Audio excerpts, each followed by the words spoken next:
আসসালামু আলাইকুম প্রিয় দর্শক, আশা করছি আপনারা ভালো আছেন।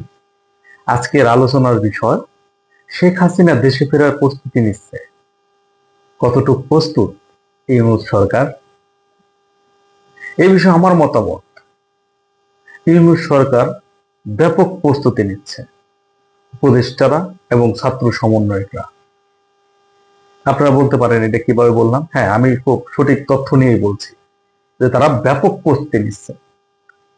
আপনি একটু লক্ষ্য করে দেখুন, কয়েকদিন আগে ইউনূস সরকার একটা উদ্যোগ নিয়েছিল, বাংলাদেশ স্টারলিংক আনবে। এটা আমি অনেকটা সাধুবাদ জানাইছি এবং আমি মনে করছি খুব ভালো একটা উদ্যোগ।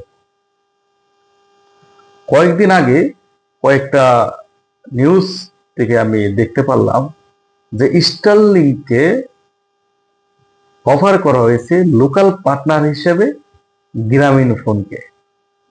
এখন আপনারাই বলুন, ইউনূসের কি দেশ পরিচালনা করতে আছে নাকি দেশকে নিয়ে ব্যবসা করতে আছে?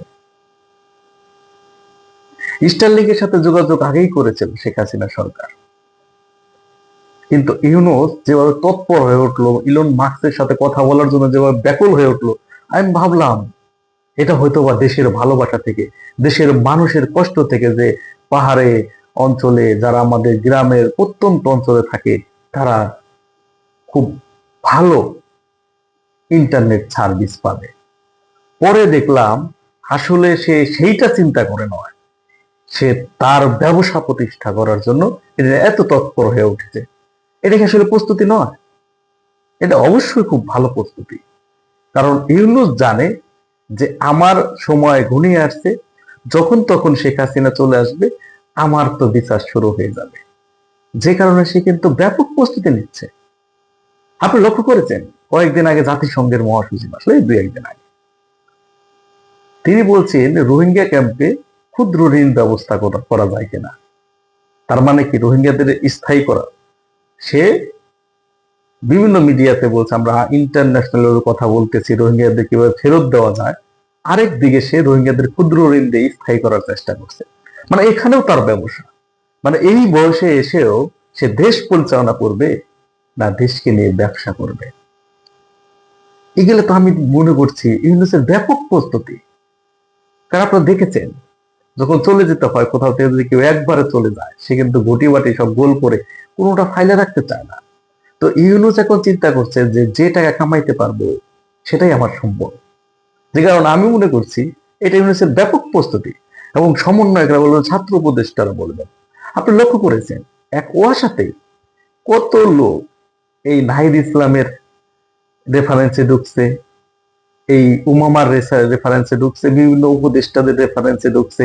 আপনি কিন্তু সকল কিছু দেখতে পাচ্ছেন। এরাই আন্দোলনে বলেছিল কোঠা না মেধা, আর এখন হয়ে গেছে কোটা না রেফারেন্স।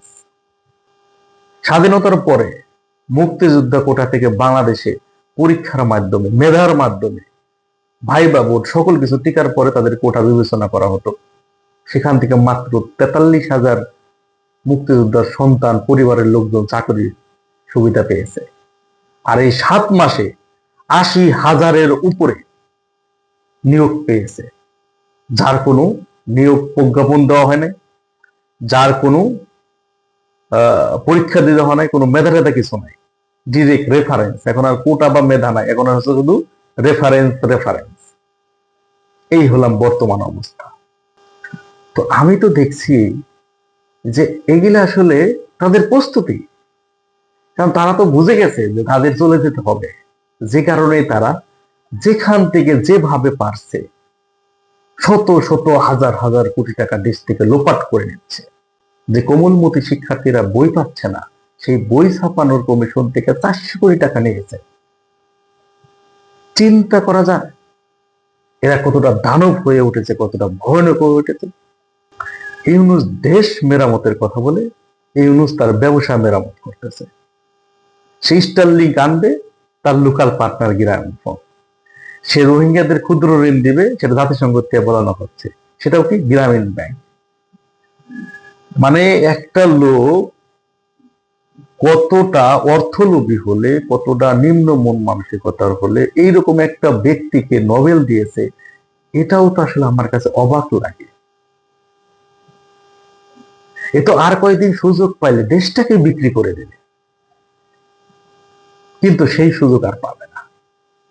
বাংলাদেশের নির্বাচিত প্রধানমন্ত্রী জননেত্রী দেশরত্ন শেখ হাসিনা অতি শীঘ্রই বাংলাদেশে আসছেন, এবং এর জন্যই এদের এই ব্যাপক প্রস্তুতি। কি প্রস্তুতি? পালিয়ে যাওয়ার আগে ধরো মারো খাও, যে যেখানে পারছে রেফারেন্স দিয়ে টাকা কামাও। একজন কাউন্সিলর যদি নিয়োগ দিতে হয় 50 লাখ দাও, মানে যেখান থেকে যেরকম পারছে লুটে পুটে খাচ্ছে। অনেকে ভাবছে যে দেশটা ধ্বংস করে দিল। হ্যাঁ, ধ্বংস তো করবে, কারণ এরা তো বুঝে গেছে যে এরা বাংলাদেশের নব্য রাজাকার, এরা 71-এর পরাজিত শক্তিদের প্রেতাত্মা। এদের বাংলার মাটি থেকে বাংলার সাধারণ মানুষ নির্মূল করে দেবে, এই ভয়ে এরা যেখানে যতটুকু পারছে দেশটাকে ধ্বংস করার জন্য সর্বাত্মক কাজ করে যাচ্ছে। ইনশাআল্লাহ অতি দ্রুত এই লম্পট বাটপার দেশদ্রোহীদের বাংলাদেশের মাটি থেকে চিরতরে নির্মূল করা হবে, এবং বাংলাদেশের নির্বাচিত প্রধানমন্ত্রী জননেত্রী দেশরত্ন বাংলাদেশে আসবেন, বাংলাদেশের হাল ধরবেন ইনশাআল্লাহ অতি শীঘ্রই। আজ এ পর্যন্তই। সকলেই ভালো থাকবেন, সুস্থ থাকবেন।